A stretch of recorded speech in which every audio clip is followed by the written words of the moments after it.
There ain't no grave can hold my body down.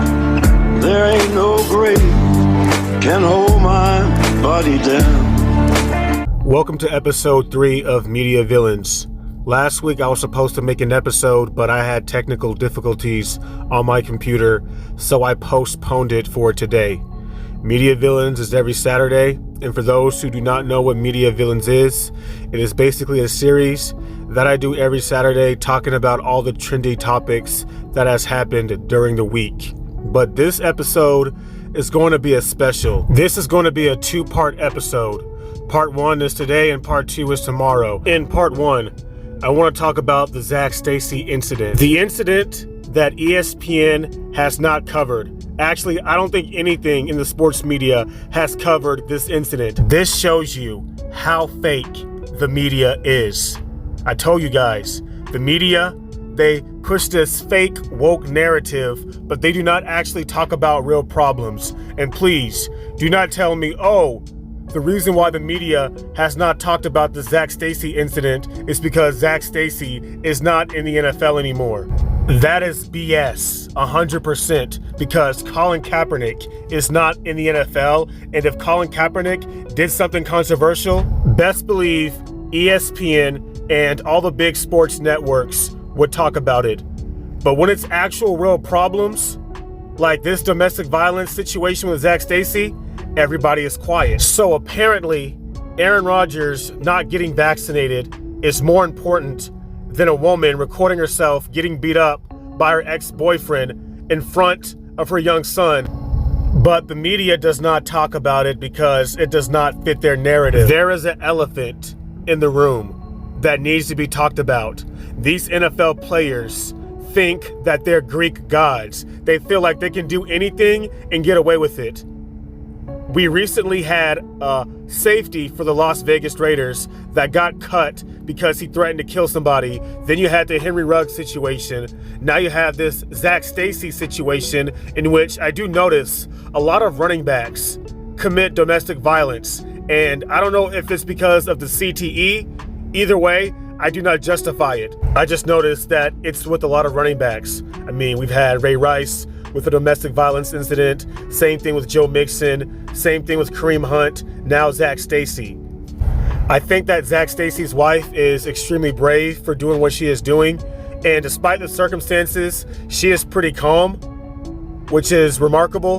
And you can tell that this has been happening for a long time, but it's dangerous to where somebody can actually get hurt or killed. Let's listen to what Kwame Brown has to say about this incident. But look at Zac Stacy. I don't know you, my brother, but I heard that you put out some excuse that this woman had a gun on you. Okay, was that before or after you threw her through the goddamn TV? Was that before or after you slammed her to the ground and she rolled up in the fetal position, scared of your angry, stupid-looking ass? Is that before or after you went back in there and picked her up and power drived on the couch? Was that before or after your goddamn baby was sitting right there on the couch looking at your barbaric jackass do all of this? I love Kwame Brown's passion, especially on this topic. You can tell that he is really disturbed and disgusted with what he saw. You know, there is a rock band called Bring Me the Horizon, and they have a song called Medicine.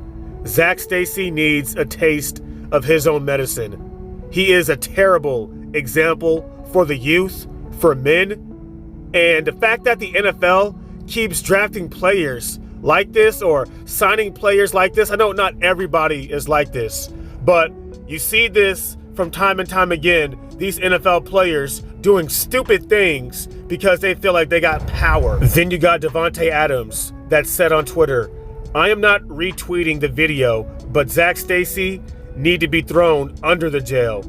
Any man that puts his hands on a woman is a coward. Zac Stacy is a goddamn coward. Davante Adams is totally right.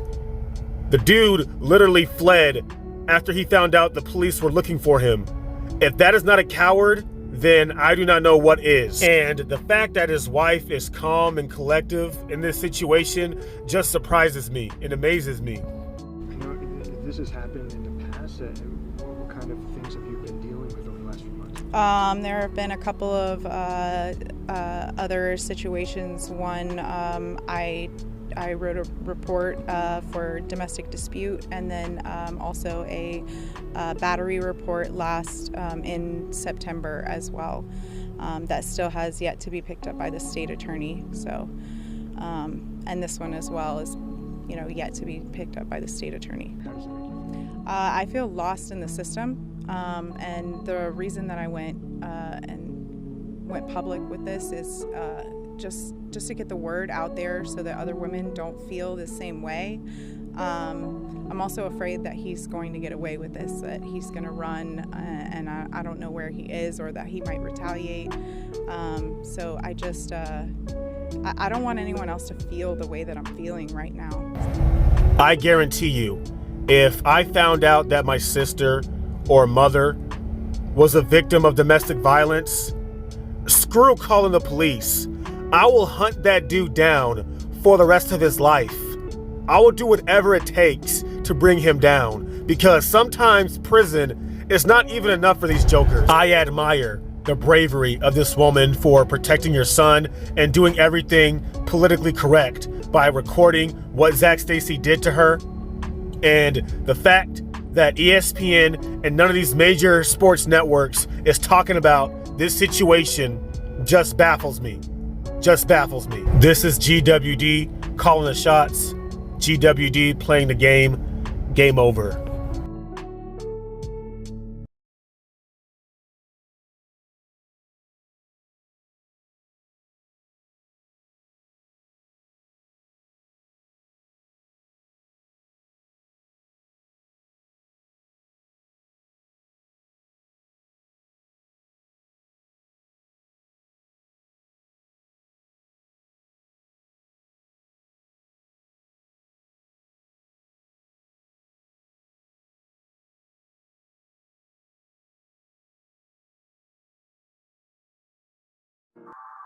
We don't care when you call our name. We don't care, we are just the same.